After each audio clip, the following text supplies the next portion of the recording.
So guys, जैसा कि हमने पिछले एपिसोड में देखा कि लू यांग लीचू का कल्टीवेशन बर्बाद करके डेविल मिस्ट फॉरेस्ट में भाग गया था। उसके बाद किंग होंग और उसके भाई किंग यू को फेंग किंग लियू पर शक हो गया था क्योंकि उन्होंने ही लू यांग को मार्शल आर्ट सिखाए थे। फिर अब हम किंग होंग को देखते हैं। वो कहता है कि मैंने किंग लियू को एल्डर सर्किल से बाहर निकाल दिया था। इसी का बदला लेने के लिए उसने लू यांग को मार्शल आर्ट सिखाए होंगे। अगर उसे मार्शल आर्ट्स नहीं सिखाता तो आज मेरे बेटे की हालत नहीं होती। मैं उस कमीने को नहीं छोड़ूंगा। किंग यू कहता है कि भले ही किंग लियू ने एल्डर सर्किल छोड़ दिया है, मगर फेंग सी युआन की वजह से वो अभी भी फेंग फैमिली से कनेक्टेड है। लेकिन अब हमें उसे पकड़ने का मौका मिल गया है। इस बात का फायदा उठाकर हम उसे मार सकते हैं। किंग होंग कहता है कि तुम सही कह रहे हो। मैं बहुत सालों से पेट्रियार्क रहा हूँ, लेकिन अभी भी बहुत सारे लोग किंग लियू को लीडर मानते हैं। हमें इस मौके का फायदा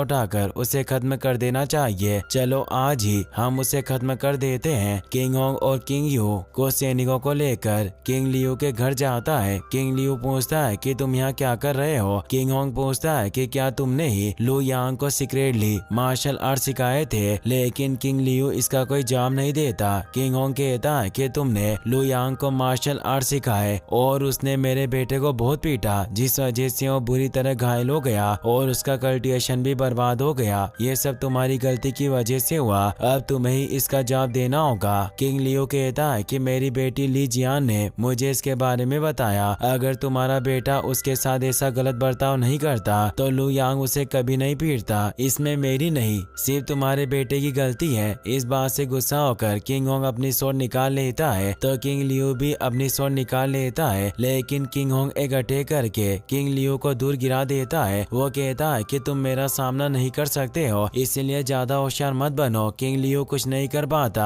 और सैनिक उसे पकड़ लेते हैं। फिर हम सीमिंग को देखते हैं। वो फेंग मेंशन के बाहर आ जाता है। एक सैनिक उससे कहता है कि तुम कौन हो और यहाँ क्या कर रहे हो। सीमिंग कहता है कि मैं फेंग किंग शी को ढूंढ रहा हूँ, क्या तुम उसे जानते हो। सैनिक कहता है वो तो बहुत सालों पहले मर चुकी है, आखिरकार तुम कौन हो और उसे क्यों ढूंढ रहे हो। ये सुनकर सीमिंग चौंक जाता है। वो पूछता है कि क्या तुम उसके बेटे को जानते हो। अगर तुम उसे जानते हो तो मुझे उसके पास ले चलो, क्योंकि मुझे उससे बहुत जरूरी बात करनी है। सैनिक कहता है कि तुम्हें आने में बहुत देर हो गई, क्योंकि किंग शी के बेटे लू यांग ने फेंग फैमिली के लीडर के बेटे को बहुत पीटा है, जिस वजह से उसका कल्टीवेशन बर्बाद हो गया। इससे गुस्सा होकर पूरी मेंग फैमिली उसे ढूंढ रही है। वो अपने आप को बचाने के लिए डेविल मिस्ट फॉरेस्ट में भाग गया। यह सुनकर सीमिंग को गुस्सा आता है। वो अपनी पावर एक्टिवेट करके पूछता है कि फॉरेस्ट किस तरफ है और लू यांग के बारे में किसे पता है। उसे देखकर सैनिक घबरा जाता है। वो कहता है कि हमारे थर्ड मास्टर किंग यू अपने सैनिकों के साथ लू यांग का पीछा कर रहे थे, उन्हें इसके बारे में सब पता है। सीमिंग कहता है कि मुझे उससे बात करनी है, इसीलिए मुझे उसके पास ले चलो। तभी किंग यू और उसके सैनिक किंग लियू को पकड़कर मेंशन के बाहर आते हैं। वो सैनिक भागकर वहां आता है। वो बताता है कि एक मास्टर स्वॉर्डमैन आपसे मिलने के लिए आ रहा है। सीमिंग वहां आ जाता है। वो कहता है कि मैं किंग शी के बेटे को ढूंढ रहा हूँ और सैनिक ने मुझे बताया कि तुम जानते हो कि वो कहाँ है, इसीलिए मुझे लू यांग के पास ले चलो। ये बातें सुनकर किंग लियू पूछता है कि क्या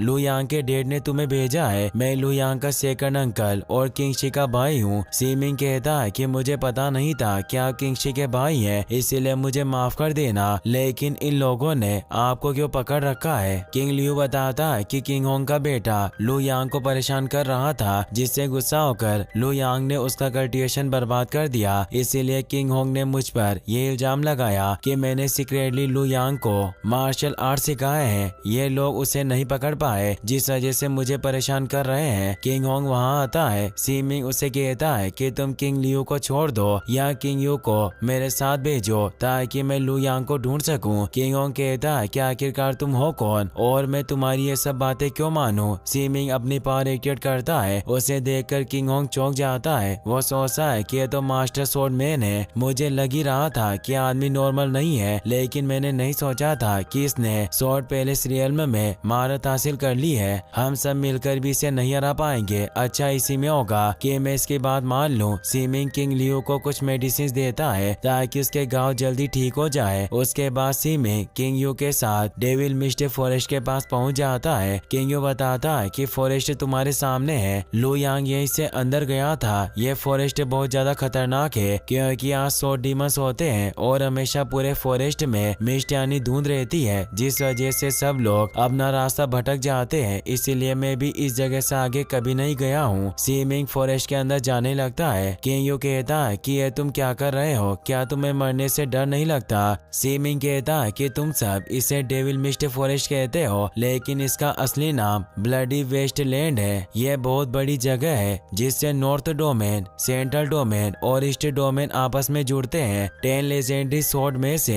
एक ब्लड गोल्ड स्वॉर्ड को सबसे पहले इसी ब्लडी वेस्टलैंड में देखा गया था। इसे ब्लड गोल्ड एस्टर यानी पूर्वज लेकर आया था। उसके बाद ब्लड गोल्ड एस्टर एक ब्लेड मास्टर बन गया और उसे इमोर्टिलिटी मिल गई। भले ब्लडी वेस्टलैंड एक खतरनाक और रेस्ट्रिक्टेड प्लेस है, लेकिन वो खतरा सिर्फ इसके सेंटर में होता है। ये सब बातें बताने के बाद सीमिंग किंग यू को वहाँ से भेज देता है। फिर हम लू यांग को ब्लड वेस्टलैंड में देखते हैं। वो घबराते हुए फॉरेस्ट में आगे बढ़ रहा था। कुछ वक्त चलने के बाद वो एक पेड़ के नीचे सो जाता है, लेकिन तभी एक डीमन लायन वहाँ जाता है। उसे देखकर लू यांग घबरा जाता है और अपनी स्वॉर्ड लेकर उसे मारने के लिए तैयार हो जाता है। इसी के साथ ये